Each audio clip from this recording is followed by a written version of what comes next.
प्यारे विद्यार्थियों, आप सभी का आपके अपने YouTube channel SB classes Bikaner पर हार्दिक स्वागत है। BA second semester exam 2026 MGC university यानी बीकानेर संभाग के उन सभी विद्यार्थियों के लिए जिनके इकोनॉमिक सब्जेक्ट है अर्थशास्त्र, उनकी हम महामैराथन क्लास की चर्चा करने वाले हैं और इस क्लास के अंदर आपको मोस्ट इंपोर्टेंट क्वेश्चन आंसर करवाए जाएंगे। तो सारे विद्यार्थी इस क्लास को लाइक और चैनल को सब्सक्राइब करें ताकि हर विद्यार्थी की क्लास पहुंच सके। यानी इस क्लास के अंदर आपको पीवाई के आधारित जो एग्जाम में आपके आने वाले क्वेश्चन है वो आपको करवाने वाला हूं। बाकी सारे सब्जेक्ट की आपके लिए क्लास लगा रखी है, चाहे हिंदी साहित्य, इतिहास, राजनीति, भूगोल, ऑल सब्जेक्ट आपके लिए क्लास लगा रखी है। अब हम बात करेंगे इकोनॉमिक्स की। इकोनॉमिक सब्जेक्ट वेरी इंपॉर्टेंट है आपके लिए, तो जिनके भी इकोनॉमिक सब्जेक्ट है इस क्लास को जरूर देखें विद्यार्थियों। पहला क्वेश्चन आपके लिए कि ब्रिटिश शासन से पूर्व भारतीय ग्राम व्यवस्था की प्रमुख विशेषताओं का वर्णन कीजिए। तो बात करते हैं ब्रिटिश शासन की, यानी ब्रिटिश शासन से पूर्व भारतीय अर्थव्यवस्था का मूल आधार गांव थे। उस समय भारत को ग्राम प्रधान अर्थव्यवस्था कहा जाता था क्योंकि अधिकांश जनसंख्या गांवों में निवास करती थी तथा कृषि, कुटीर उद्योग और स्थानीय व्यापार पर निर्भर करती थी। भारतीय ग्राम व्यवस्था आत्मनिर्भर एवं संगठित थी। प्रत्येक गांव अपनी अधिकांश आवश्यकताओं की पूर्ति स्वयं कर लेता था। पहला पॉइंट है इसके अंदर ग्राम व्यवस्था की आत्मनिर्भरता। अगर बात करें विद्यार्थियों ग्राम व्यवस्था की आत्मनिर्भरता की, यानी भारतीय गांव आत्मनिर्भर इकाइयां थी। गांव में रहने वाले किसान कुम्हार, लोहार, बढ़ई, चूल्हा, मोची आदि सभी मिलकर आवश्यक वस्तुओं का उत्पादन करते। इस कारण गांव को बाहरी बाजार पर बहुत कम निर्भरता रहना पड़ता था। दूसरा पॉइंट आता है कृषि प्रधान अर्थव्यवस्था। ये जो मैं आपको पॉइंट्स बता रहा हूँ वेरी इंपॉर्टेंट है। यानी अगर विद्यार्थियों आपको अच्छी तैयारी करनी है और एग्जाम में आपको अच्छे नंबर लाने हैं, आप चाहते हैं कि हमारे बैक नहीं आए, तो सारे विद्यार्थी इन पॉइंट्स को ध्यान से कवर करें और अच्छे से याद करें। आपके लिए क्लास बहुत ही इंपॉर्टेंट और आपके लिए लाभदायक होने वाली है। तो दूसरा पॉइंट है कृषि प्रधान अर्थव्यवस्था, यानी कृषि ग्राम व्यवस्था का मुख्य आधार थी। अधिकांश लोग खेती से जुड़े हुए थे।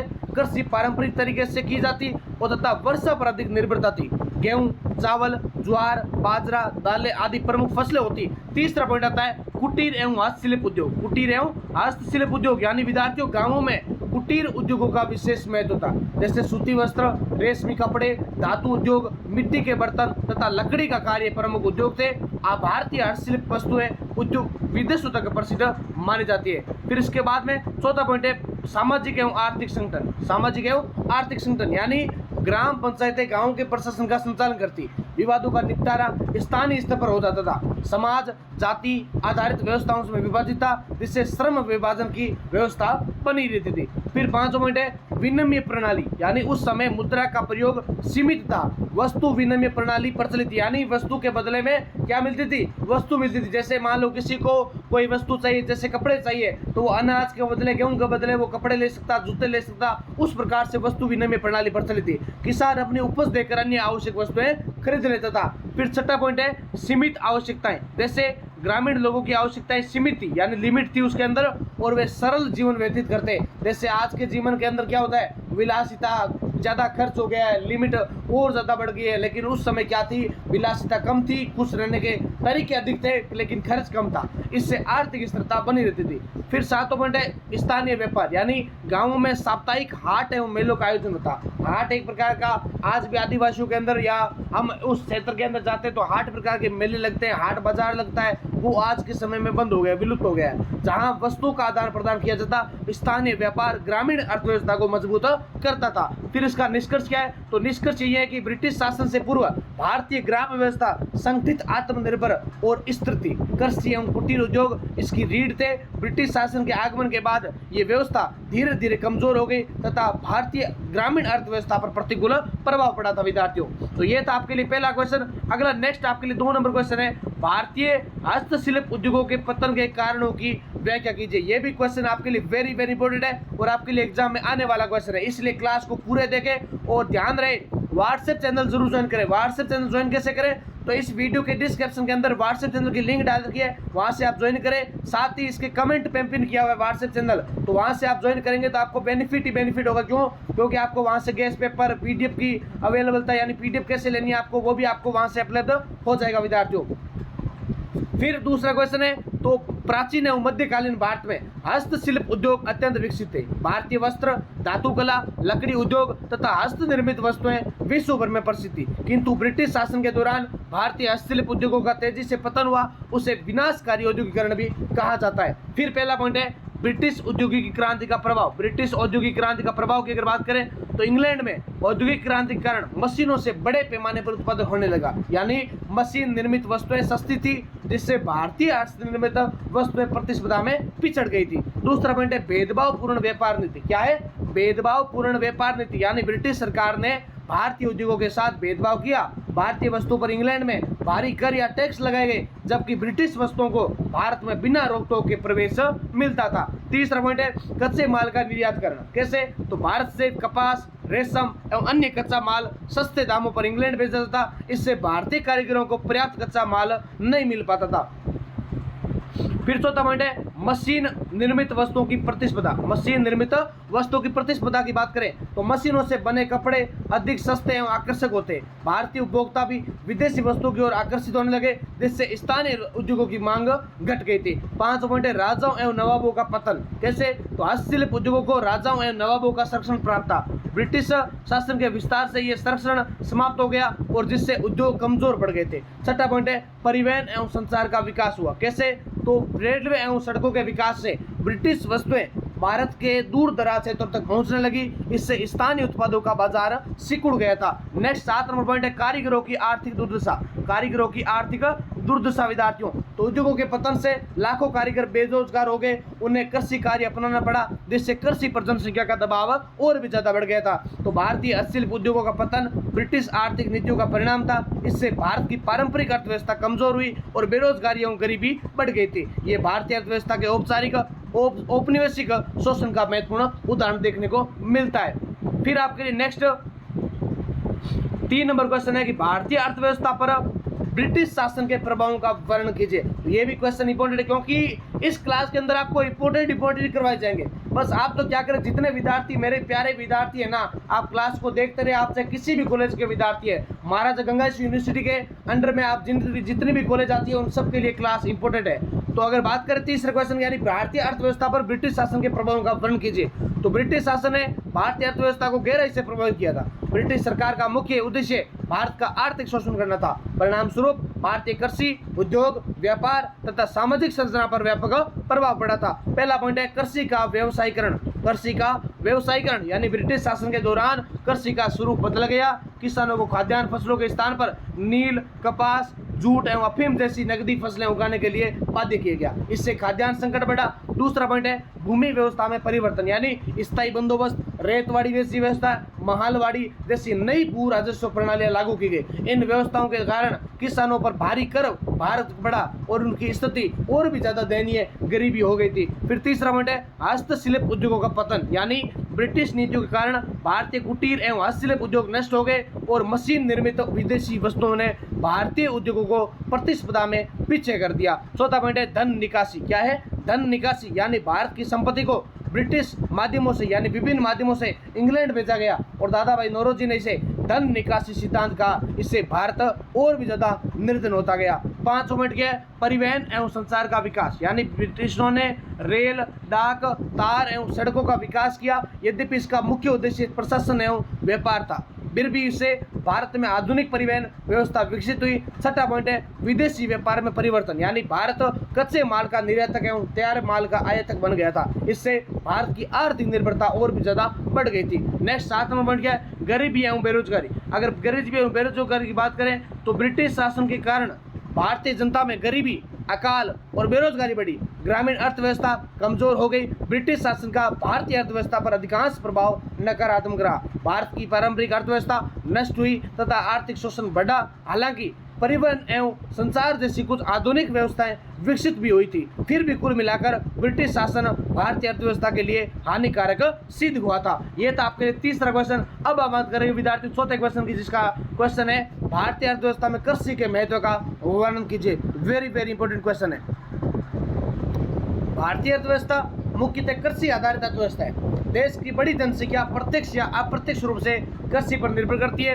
कृषि केवल खाद्यान्न की पूर्ति नहीं करती बल्कि उद्योग, व्यापार एवं रोजगार के विकास में भी महत्वपूर्ण योगदान देती है। पहला पॉइंट है रोजगार का मुख्य स्रोत, यानी भारत में बड़ी संख्या में लोग कृषि से जुड़े हुए। ग्रामीण क्षेत्रों में अधिकांश परिवारों की आजीविका कृषि पर निर्भर करती है। दूसरा पॉइंट है राष्ट्रीय आय में योगदान, यानी कृषि का राष्ट्रीय आय में योगदान महत्वपूर्ण है। यद्यपि समय के साथ इसका प्रतिशत घटा है, फिर भी ये भारतीय अर्थव्यवस्था का आधार बनी हुई है। तीसरा पॉइंट है खाद्यान्न की पूर्ति। कृषि देश की बढ़ती जनसंख्या के लिए खाद्यान्न उपलब्ध करवाती है, जैसे गेहूं, चावल, दालें एवं अन्य फसलें लोगों की मूल आवश्यकताओं को पूरा करती है। चौथा पॉइंट है उद्योगों का कच्चा माल, यानी कई उद्योग कृषि पर आधारित होते हैं, जैसे कपड़ा उद्योग, चीनी उद्योग, जूट उद्योग और खाद्य प्रसंस्करण उद्योग। कृषि इन उद्योगों को आवश्यक कच्चा माल प्रदान करती है। पांचवा पॉइंट है विदेशी मुद्रा अर्जन। विदेशी मुद्रा अर्जन विद्यार्थियों चाय, कॉफी, मसाले, कपास एवं तंबाकू जैसी कृषि उपजों का निर्यात करके भारत विदेशी मुद्रा अर्जित करता है। पशुपालन एवं ग्रामीण विकास की बात करें तो कृषि, पशुपालन, डेयरी एवं अन्य ग्रामीण गतिविधियों को बढ़ावा देती है। इससे ग्रामीण अर्थव्यवस्था मजबूत होती है। आर्थिक विकास में योगदान की बात करें तो कृषि क्षेत्र की प्रगति से अन्य क्षेत्रों का विकास भी होता है। किसानों की आय बढ़ने से बाजार में मांग बढ़ती है और उद्योगों का लाभ भी होता है। विद्यार्थियों, फिर भारतीय अर्थव्यवस्था में कृषि का अत्यंत महत्वपूर्ण स्थान है। ये रोजगार, खाद्यान्न, उद्योग एवं विदेशी व्यापार का आधार है। इसलिए कृषि के आधुनिकीकरण पर विकास एवं विशेष ध्यान देना आवश्यक होता है। नेक्स्ट आपके लिए 5 नंबर क्वेश्चन है हरित क्रांति की उपलब्धियों एवं सीमाओं का वर्णन कीजिए। अगर बात करें हरित क्रांति की तो भारत में 1960 के दशक में खाद्यान्न संकट को दूर करने के उद्देश्य से हरित क्रांति की शुरुआत की गई। इसके अंतर्गत उच्च उत्पादकता वाले बीज, रासायनिक उर्वरक, सिंचाई एवं आधुनिक तकनीकों का उपयोग बढ़ाया गया। हरित क्रांति की उपलब्धियों की बात करें तो पहला पॉइंट है खाद्यान्न उत्पादन में वृद्धि, यानी खाद्यान्न उत्पादन में वृद्धि की बात करें तो विद्यार्थियों हरित क्रांति से गेहूं एवं चावल के उत्पादन में उल्लेखनीय वृद्धि हुई। भारत खाद्यान्न के मामले में आत्मनिर्भर बना। किसानों की आय में वृद्धि, यानी उन्नत तकनीकों के प्रयोग से किसानों की उत्पादकता एवं आय में वृद्धि हुई। तीसरा पॉइंट है कृषि का आधुनिकीकरण, यानी ट्रैक्टर, ट्यूबवेल, हार्वेस्टर एवं उन्नत बीजों के उपयोग से कृषि आधुनिक और भी ज्यादा बढ़ गई थी। फिर ग्रामीण विकास की बात करें तो कृषि उत्पादन बढ़ने से ग्रामीण क्षेत्रों में रोजगार एवं व्यापार के बढ़ते अवसर मिले और आयात में कमी आई, यानी खाद्यान्न उत्पादन बढ़ने से विदेशी आयात पर निर्भरता कम हुई। हरित क्रांति की सीमाओं की बात करें, लिमिटेशन की, तो पहला पॉइंट है क्षेत्रीय असमानता। क्षेत्रीय असमानता यानी हरित क्रांति का लाभ मुख्यतः पंजाब, हरियाणा, पश्चिमी उत्तर प्रदेश को मिला, जबकि अन्य क्षेत्र पीछे रह गए थे, यानी ये पहला पॉइंट था। फिर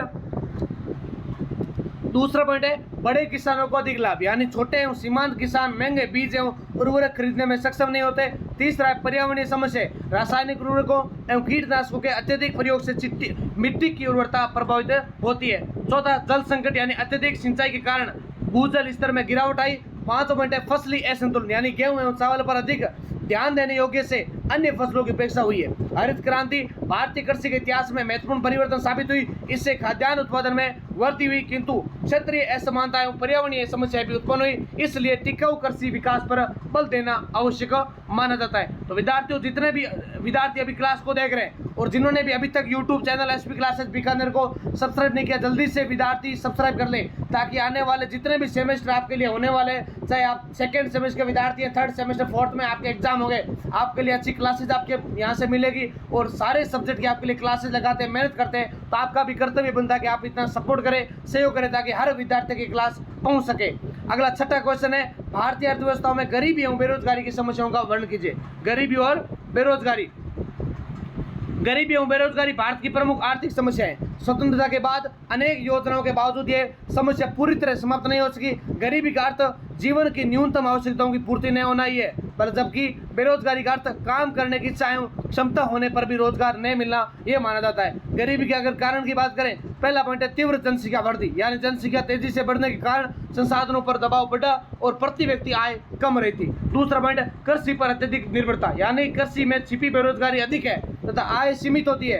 अशिक्षा एवं कौशल की कमी, शिक्षा एवं तकनीकी प्रशिक्षण की कमी के कारण लोगों को उचित रोजगार नहीं मिल पाता। चौथा पॉइंट है आर्थिक असमानता, संपत्ति एवं आय का असमान वितरण गरीबी को बढ़ावा देता है। क्या देता है? गरीबी को बढ़ावा देता है। पांचवा पॉइंट है धीमा औद्योगिकरण। धीमा औद्योगिकरण यानी उद्योगों का पर्याप्त विकास न होने से रोजगार के अवसर लिमिट होते हैं। बेरोजगारी के प्रकार की बात करें तो ये छोटा वाला क्वेश्चन ऑब्जेक्टिव वाला आ सकता है, ध्यान रखें। बेरोजगारी के प्रकार, पहला होता है खुली बेरोजगारी, दूसरा छिपी बेरोजगारी, तीसरा मौसमी बेरोजगारी, चौथा शिक्षित बेरोजगारी। चारों प्रकार आपको याद होने चाहिए। फिर पहला पॉइंट है गरीबी एवं बेरोजगारी को दूर करने के उपाय। तो पहला है रोजगार सृजन, यानी लघु एवं कुटीर उद्योगों को बढ़ावा देकर रोजगार बढ़ाया जा सकता है। नेक्स्ट आपके लिए पॉइंट है इसके अंदर शिक्षा एवं कौशल विकास। तो तकनीकी एवं व्यावसायिक शिक्षा को बढ़ावा देना आवश्यक होता है। तीसरा कृषि विकास, सिंचाई, उन्नत बीज, कृषि तकनीकों से किसानों की आय बढ़ाई जा सकती है। जनसंख्या नियंत्रण की बात करें तो जनसंख्या वृद्धि पर नियंत्रण आवश्यक माना जाता है। सरकारी योजनाएं जैसे मनरेगा,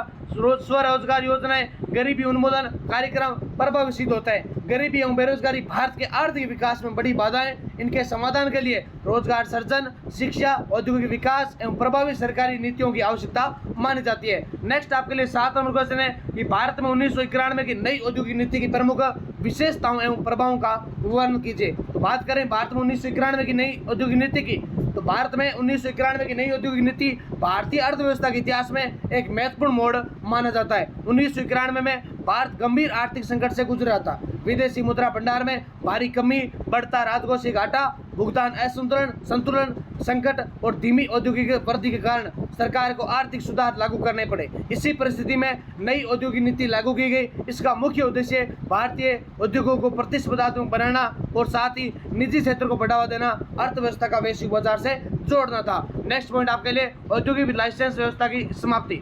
औद्योगिक लाइसेंस व्यवस्था की समाप्ति यानी नई औद्योगिक नीति के अंतर्गत अधिकांश उद्योगों के लिए लाइसेंस प्रणाली समाप्त कर दी गई। पहले उद्योग स्थापित करने के लिए सरकारी अनुमति लेना अनिवार्य था, जिससे भ्रष्टाचार एवं देरी की समस्या उत्पन्न होती थी। लाइसेंस व्यवस्था हटने से उद्योगों को स्वतंत्रता मिली तथा औद्योगिक विकास में तेजी आई। फिर दूसरा पॉइंट है सार्वजनिक क्षेत्र की भूमिका में कमी होना।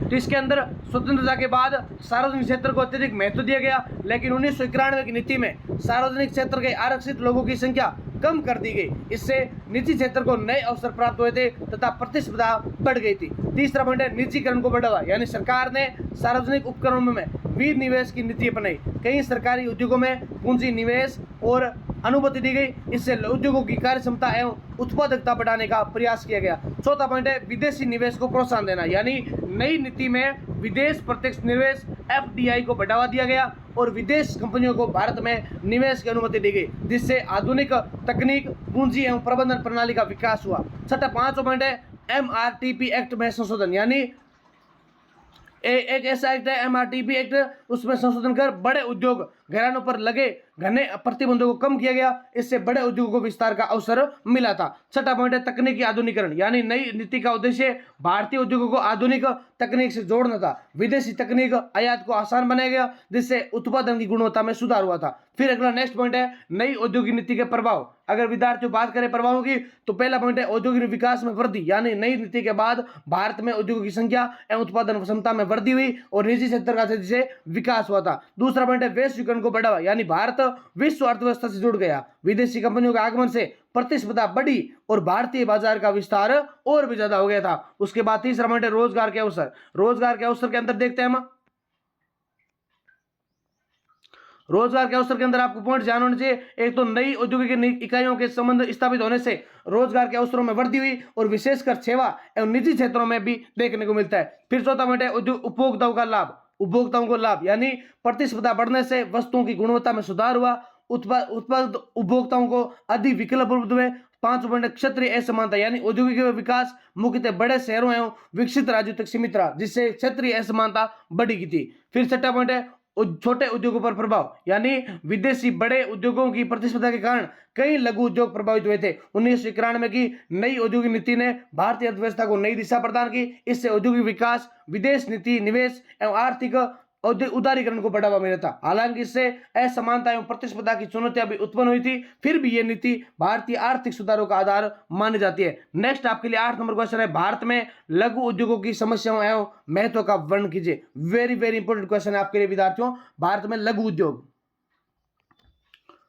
लघु उद्योग भारतीय अर्थव्यवस्था का महत्वपूर्ण भाग है। ये उद्योग कम पूंजी, कम तकनीक एवं स्थानीय संसाधनों के आधार पर संचालित होते हैं। भारत जैसे श्रम प्रधान देश में लघु उद्योग रोजगार सृजन, क्षेत्रीय विकास एवं ग्रामीण अर्थव्यवस्था को मजबूत बनाने में महत्वपूर्ण भूमिका निभाते हैं। अब बात करते हैं लघु उद्योगों का महत्व की। पहला पॉइंट है रोजगार सृजन। क्या है? रोजगार सृजन। तो विद्यार्थियों, लघु उद्योग कम पूंजी में अधिक रोजगार उपलब्ध कराते हैं। ग्रामीण एवं अर्ध शहरी क्षेत्रों में बेरोजगारी कम करने में इनकी महत्वपूर्ण भूमिका होती है। दूसरा पॉइंट है ग्रामीण विकास। ग्रामीण विकास तो लघु उद्योग ग्रामीण क्षेत्रों में स्थापित किए जाते हैं जिससे ग्रामीण अर्थव्यवस्था को मजबूती मिलती है तथा पलायन कम होता है। यानी जब गांव के अंदर क्या होता है, एक जगह से यानी कोई उद्योग आ जाता है, कोई अर्थव्यवस्था का सोर्स आ जाता है, तो लोग गांवों से पलायन करके कम शहरों के अंदर जाने का प्रयास करते हैं। फिर बात करते हैं नेक्स्ट तीसरा पॉइंट, आय एवं संपत्ति का समान वितरण। यानी बड़े उद्योगों की तुलना में लघु उद्योग आर्थिक शक्ति के केंद्रीकरण को कम करते हैं तथा आय के समान वितरण में सहायता प्रदान करते हैं। चौथा पॉइंट है निर्यात में योगदान। हस्तशिल्प, वस्त्र, चमड़ा एवं अन्य उत्पादों के निर्यात में लघु उद्योगों का महत्वपूर्ण योगदान देखने को मिलता है। पांचवा पॉइंट है स्थानीय संसाधनों का उपयोग करना। तो विद्यार्थियों, लघु उद्योग स्थानीय कच्चे माल एवं श्रम का उपयोग करते हैं जिससे संसाधनों का उचित उपयोग होता है। छठा पॉइंट है औद्योगिक विकेंद्रीकरण। यानी लघु उद्योग के माध्यम से औद्योगिक विकास केवल महानगरों तक सीमित नहीं होता बल्कि छोटे शहरों तक, गांवों तक फैलता है। लघु उद्योग की अगर समस्याओं की बात करें तो इसके अंदर आता है पहला पॉइंट वित्तीय समस्या। वित्तीय समस्याओं के अंदर भी लघु उद्योगों को पर्याप्त ऋण एवं पूंजी प्राप्त नहीं हो पाती। बैंक एवं वित्तीय संस्थाएं आसानी से ऋण उपलब्ध नहीं कराती है। दूसरा पॉइंट है कच्चे माल की समस्या। यानी उच्च गुणवत्ता वाले कच्चे माल की उपलब्धता सीमित होती है तथा उनकी कीमत अधिक होती है। तीसरा पॉइंट है तकनीकी पिछड़ापन। तकनीकी पिछड़ापन यानी अधिकांश लघु उद्योग आधुनिक तकनीक एवं मशीनों का उपयोग नहीं कर पाते जिससे उत्पादन क्षमता कम रहती है। चौथा पॉइंट है विपणन की समस्या। यानी बड़े उद्योग एवं विदेशी कंपनियों की प्रतिस्पर्धा के कारण लघु उद्योगों को बाजार में कठिनाई देखने को मिलती है। उसके बाद प्रबंधन की कमजोरी। यानी प्रशिक्षित प्रबंधकों एवं तकनीकी विशेषज्ञों की कमी के कारण उत्पादन एवं गुणवत्ता प्रभावित होती है। बिजली एवं आधारभूत सुविधाओं की अगर बात करें तो कई क्षेत्रों में बिजली, परिवहन एवं संचार सुविधाओं का अभाव होता है। सुधार के अगर उपाय की बात करें, सुधार के उपाय यानी सस्ती ऋण सुविधा उपलब्ध कराना, आधुनिक तकनीक का विकास करना, विपणन सहायता प्रदान करना, प्रशिक्षण एवं कौशल विकास कार्यक्रम चलाना, सरकारी संरक्षण एवं प्रोत्साहन देना। लघु उद्योग भारतीय अर्थव्यवस्था की रीढ़ है और ये रोजगार, निर्यात एवं ग्रामीण विकास में महत्वपूर्ण भूमिका निभाता है और उचित सरकारी सहायता एवं आधुनिक तकनीक के माध्यम से इन्हें अधिक मजबूत बनाया जा सकता है। उसके बाद में 9 नंबर क्वेश्चन आपके लिए कि भारत में सार्वजनिक क्षेत्र के उपक्रमों की भूमिका का वर्णन कीजिए। तो विद्यार्थियों, स्वतंत्रता प्राप्ति के बाद भारत ने मिश्रित अर्थव्यवस्था को अपनाया जिसमें सार्वजनिक एवं निजी दोनों का महत्व बढ़ गया था। सार्वजनिक क्षेत्र के उपक्रम वे उद्योग होते हैं जिनका स्वामित्व एवं नियंत्रण सरकार के पास होता है। भारत में भारी उद्योग एवं आधारभूत संरचना एवं राष्ट्रीय विकास में सार्वजनिक क्षेत्र की महत्वपूर्ण भूमिका देखने को मिलती है। अगर बात करें सार्वजनिक क्षेत्र के उपक्रमों की भूमिका की तो पहला पॉइंट आता है औद्योगिकरण को बढ़ावा देना। यानी स्वतंत्रता के बाद भारत में भारी उद्योगों का अभाव था, कमी थी। सरकार ने इस्पात, मशीन निर्माण, ऊर्जा एवं परिवहन जैसे उद्योग स्थापित किए जिससे औद्योगिकरण की गति और भी ज्यादा बढ़ गई थी। फिर इसके बाद में दूसरा पॉइंट है आधारभूत संरचना का विकास करना। जैसे रेलवे, बिजली, संचार एवं परिवहन जैसी आधारभूत सुविधाओं के विकास में सार्वजनिक क्षेत्र का महत्वपूर्ण योगदान मिला था। तीसरा पॉइंट है रोजगार सृजन। सार्वजनिक उपक्रमों ने लाखों लोगों को रोजगार प्रदान किया था तथा सामाजिक सुरक्षा प्रदान उपलब्ध करवाई थी। फिर तीसरा चौथा पॉइंट है क्षत्रिय संतुलन। क्षत्रिय संतुलन की बात करें तो सरकार ने पिछड़े क्षेत्रों में उद्योग स्थापित करके क्षत्रिय असमानता कम करने का प्रयास किया। 5 पॉइंट क्या है आर्थिक शक्ति का विकेंद्रीकरण। यानी सार्वजनिक क्षेत्र का उद्देश्य निजी उद्योगपतियों के आर्थिक एकाधिकार को रोकना था। 6 पॉइंट सामाजिक कल्याण। सार्वजनिक उपक्रम केवल लाभ कमाने के उद्देश्य से कार्य नहीं करते बल्कि सामाजिक कल्याण एवं जनहित को भी महत्व देते थे।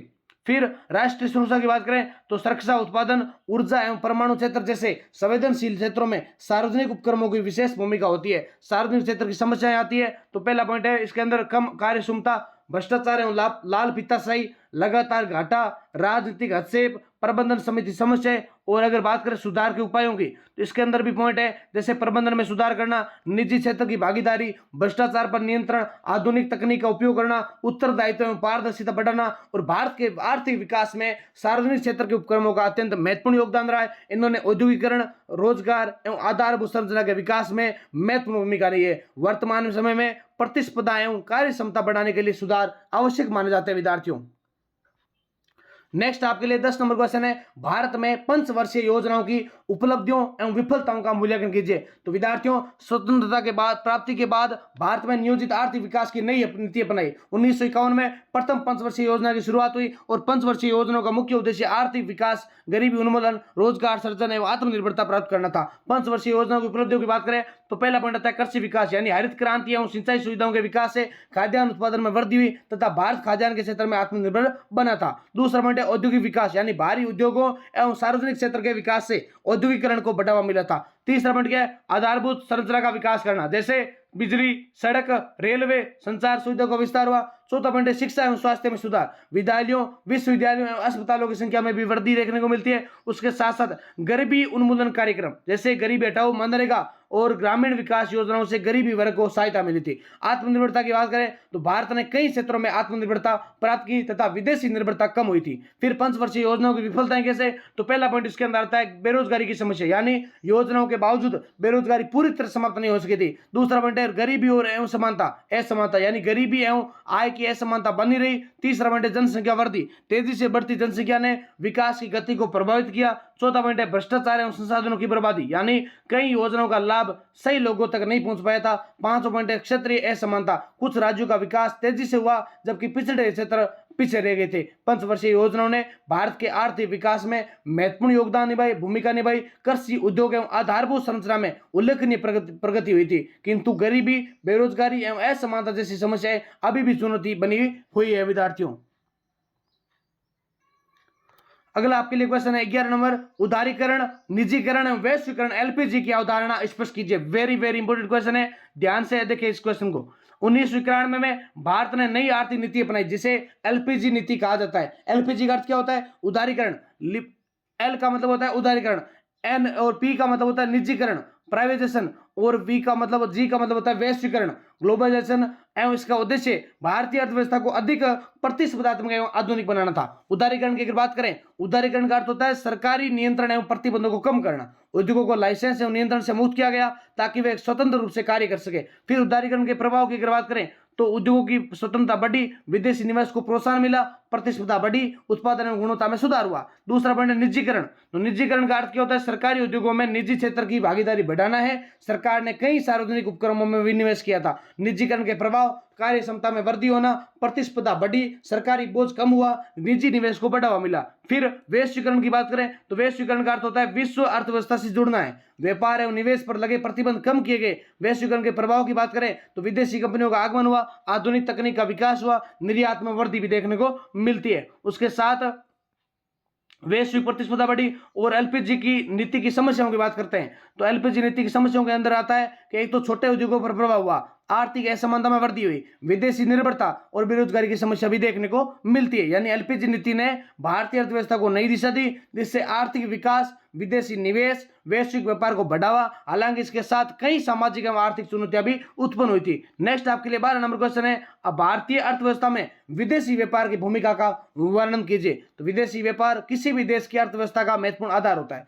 जब एक देश दूसरे देश के साथ दूसरे एवं सेवाओं का आयात निर्यात करता है, यानी जब एक देश दूसरे देशों के साथ वस्तुओं का क्या करता है, सेवाओं का आयात निर्यात करता है, या यानी लाता है या खरीदता है या बेचता है, तो उसे विदेशी व्यापार कहते हैं। भारत जैसे विकासशील देश के लिए विदेशी व्यापार अत्यंत महत्वपूर्ण है क्योंकि इसके माध्यम से आर्थिक विकास, औद्योगिकरण, विदेशी मुद्रा अर्जन तथा आधुनिक तकनीक का विकास संभव होता है। स्वतंत्रता के बाद भारत ने विदेशी व्यापार को बढ़ावा देने के लिए अनेक नीतियां अपनाई है। विदेशी व्यापार भारतीय अर्थव्यवस्था के विकास में महत्वपूर्ण भूमिका निभाता है। जैसे सबसे पहले यह विदेश नीति मुद्रा अर्जित करने का प्रमुख साधन है। भारत चाय, कॉफी, मसाले, कपास, पेट्रोलियम उत्पाद, इंजीनियरिंग वस्तुएं, आईटी सेवाओं का निर्यात करके विदेशी मुद्रा प्राप्त करता है और ये विदेशी मुद्रा मशीनों, तकनीक एवं आवश्यक वस्तुओं के निर्यात में उपयोग की जाती है। दूसरा, विदेशी व्यापार औद्योगिक विकास को गति प्रदान करता है। कई लोगों को, उद्योगों को कच्चा माल एवं आधुनिक मशीनें विदेशों से प्राप्त होता है। इससे उत्पादन क्षमता एवं गुणवत्ता में सुधार होता है। विदेशी व्यापार के कारण